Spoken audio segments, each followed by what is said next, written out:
con el sector salud y es precisamente que el COVID se está convirtiendo ya en una enfermedad endémica de acuerdo con las perspectivas que tiene la Secretaría de Salud y a nivel mundial.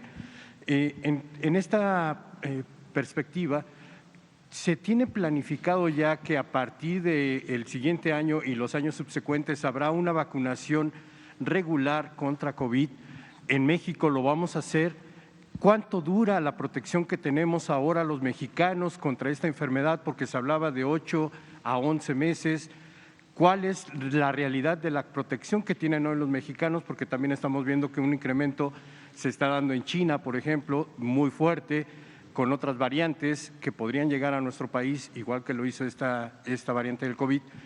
¿Qué es lo que vamos a hacer como gobierno federal o lo que van a hacer ustedes como gobierno federal para proteger a la población ante una eventual enfermedad estacional?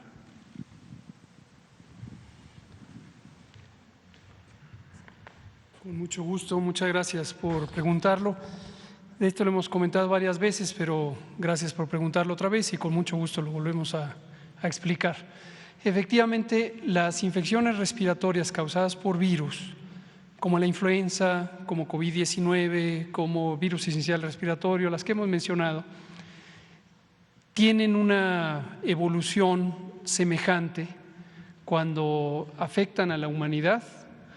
De inicio se comportan en forma epidémica, puede ser en forma pandémica, es una epidemia generalizada en todo el mundo, y durante algunos años iniciales, 2, 3 o más, permanecen con una grave afección a la especie humana. Pero después empiezan a entrar en un equilibrio, y en sentido estricto es un equilibrio ecológico, entre la especie invasora, que es el virus, y la especie invadida, que es Homo sapiens sapiens, los seres humanos. Y ese equilibrio lo que va resultando es un virus que afecta menos a la especie invadida, es decir, causa enfermedad menos grave, justamente como lo estamos viendo con COVID, lo mismo que vimos en 2009 y 10 con la influenza H1N1, y tienden a permanecer por el resto del tiempo. Es impredecible si en algún momento uno de estos virus dejará de existir como un organismo que infecte a la especie humana. Lo más probable es que no, lo más probable es que permanezca. Por las características del mecanismo de transmisión a partir de las gotas de líquidos respiratorios, en las temporadas frías es más eficiente el contagio, en las temporadas de calor es menos eficiente el contagio. Y eso va resultando que progresivamente estos virus empiecen a entrar en una fase estacional. Al principio tuvimos, como en este caso, la emergencia de COVID-19 en el invierno, pero después tuvimos brotes o oleadas en todos los sitios del mundo, indistintamente en la temporada de calor, en los veranos. Pero progresivamente vamos a tener menos oleadas en los veranos y más oleadas invernales, de modo que ya permanezca como un virus persistente. Ahora, una de las razones por las que las vacunas pueden empezar a perder su efectividad, su capacidad de proteger, es porque los virus para los que fueron diseñadas muten, se transformen genéticamente y químicamente, son organismos sustancialmente diferentes comparados con las especies o los variantes o tipos y subtipos a los que originalmente fueron diseñadas. Esto muy característicamente ocurre con la influenza y por esa razón hay ya un sistema mundial de diseño de las vacunas contra la influenza. A lo largo del año se van recopilando muestras del virus en todos los países que colaboramos con el Sistema Global de Vigilancia de Virus Respiratorios. Estos son analizados por personas expertas y finalmente en febrero la Organización Mundial de la Salud resuelve en una reunión científica cuáles son los virus o los tipos y subtipos de virus influenza que más probablemente afectarán en la siguiente temporada. Y entonces se diseña la vacuna para el hemisferio norte y otra con un diseño posiblemente diferente para el hemisferio sur, de acuerdo a cuál es la estación en la que predominarán esas variantes. Este modelo se ha pensado que podría ser el que corresponda también para el virus SARS-CoV-2, causante de COVID-19. En la medida que es un virus, aunque es genéticamente diferente, es una especie diferente de virus, es un virus de alta mutación y es probable que las distintas variantes que vayan apareciendo sean tan sustancialmente diferentes que las vacunas que se diseñan en un momento dado ya no brinden la protección adecuada. Ahora, hasta el momento esto está en un planteamiento teórico. No se ha demostrado cuál es la duración esperada de una protección por vacuna y se ha especulado mucho, en la prensa se usa mucho estas ideas de 4 meses, 6 meses, 8 meses. Estas son cifras un poco sin fundamento o se han sobreinterpretado algunos estudios que algunas de las casas farmacéuticas han hecho para apreciar qué tan protectora es la vacuna contra una variante que apareció posteriormente. Pero es muy importante saber que en general las vacunas que existen hoy, la gran mayoría todavía con la formulación original, siguen siendo protectoras para las variantes que en este momento existen. Y hay pocas vacunas para las que se han hecho estudios de población, en grandes poblaciones.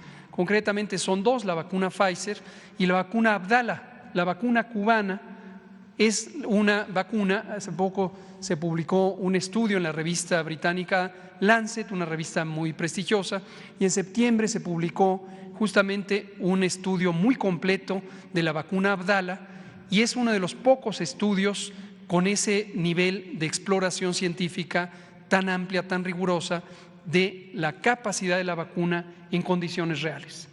Y resultó ser una de las vacunas también altamente efectivas, efectividades poblacionales arriba del 93%, y esto es la confianza que tenemos de una vacuna que es probada en la población, no solamente en forma experimental.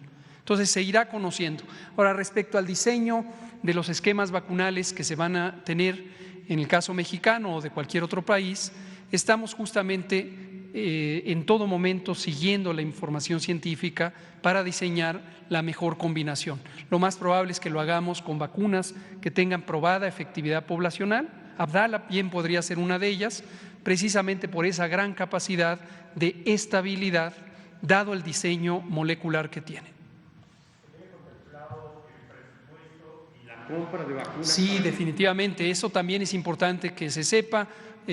A veces también, así como la semana o la quincena pasada en la prensa mexicana, no sé por qué hubo una corriente de opinión que decía que no teníamos vacunas contra la influenza. Ya quedó claro que se confundieron. No creo que haya mala voluntad, yo creo que se confundieron. Pero en este caso igual, el presupuesto necesario para las vacunas COVID, el que podría ser necesario, se contempló desde el inicio. El presidente instruyó a la Secretaría de Hacienda para que facilitara la reserva presupuestal correspondiente. ¿Cuánto se va a necesitar de ese presupuesto? Está por verse, de acuerdo precisamente al esquema vacunal que en su momento será establecido. ¿Recuerda el monto que se destinó para este propósito? Son cerca de 30,000 millones de pesos, que son una cifra parecida a la que originalmente se contempló durante la pandemia. ¿Se acuerdan que hemos dado la cifra de arriba de 45,000 millones de pesos? Es lo que nos costaron las vacunas. Ahora, este es una asignación presupuestal que puede ser usada para las distintas vacunas. No es que está específicamente para las vacunas de COVID. Y el programa de vacunación universal tiene otros productos, son 14 inmunógenos. Entonces, si tenemos un esquema que finalmente resulta ser más económico o más pequeño el gasto, ese mismo dinero se utiliza para las otras vacunas. Muchas gracias. ¿Mande usted? ¿Qué llamado haría usted a la gente que no se está vacunando con Abdala? Justamente por esto que estaba mencionando, que es una vacuna altamente efectiva, pero carece de algunas cuestiones. Sí. Hay desconfianza aquí en la población. Bueno, no es que dé desconfianza en la población, hemos visto gran confianza en la población. Lo que sí vemos es un mensaje sistemático en una parte importante de la prensa mexicana.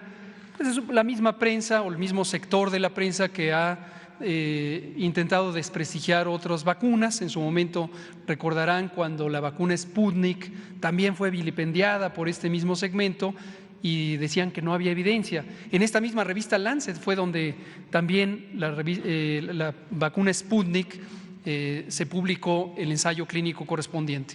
Entonces, insistimos, la evidencia sobre la robustez, la eficacia, la seguridad y en este caso la efectividad poblacional de la vacuna Abdala es sumamente consistente. Dicho sea de paso, la vacuna Abdala utiliza una tecnología muy probada y muy en su momento innovadora porque es muy estable. Cuba usa este modelo de diseño de la vacuna también para otras vacunas y Cuba es uno de los países que tiene las más altas capacidades de vacunación y de múltiples programas de salud pública. Hay innovaciones mundiales en los programas de vacunación que fueron inventados en Cuba en los años 70 y hasta el momento permanecen como modelo de salud pública en todo el continente y también en otros continentes. Entonces, lo que les diríamos es, pues como siempre, tener cuidado, recordar que la infodemia es esta epidemia de desinformación, generalmente por otro tipo de intereses ajenos a la salud pública. Tener cuidado porque la infodemia también puede causar daños a la salud si uno se deja llevar por ella. Muchas gracias. En su momento, cuando el esquema esté diseñado, lo comentaremos. Y sobre Paxlovid, ¿cuántos mexicanos ya pudieron recibir este tratamiento o cuántas medicinas se compraron? ¿Cuál es la efectividad que ha tenido el sector salud? Cómo no, información preliminar para que todo el mundo tenga claridad de lo que está preguntando la compañera. ¿De qué medios usted, perdón? Grupo Fórmula. De Grupo Fórmula. Paxlovid es un medicamento que tiene efectos antivirales no específicos para el virus SARS-CoV-2, pero resultó ser eficaz contra el virus SARS-CoV-2. La utilidad principal de Paxlovid es que disminuye el riesgo de complicación en personas que tienen enfermedad leve, pero tienen factores de riesgo, es decir, estas enfermedades crónicas de las que hemos hablado ya muchas veces, que hacen más susceptibles a las personas a tener COVID grave. Entonces, se usa en situaciones muy específicas. Desde hace varios meses tenemos un lineamiento técnico al respecto e hicimos una compra de más de 350,000 cursos de tratamiento que han sido destinados a centros de atención COVID en toda la República.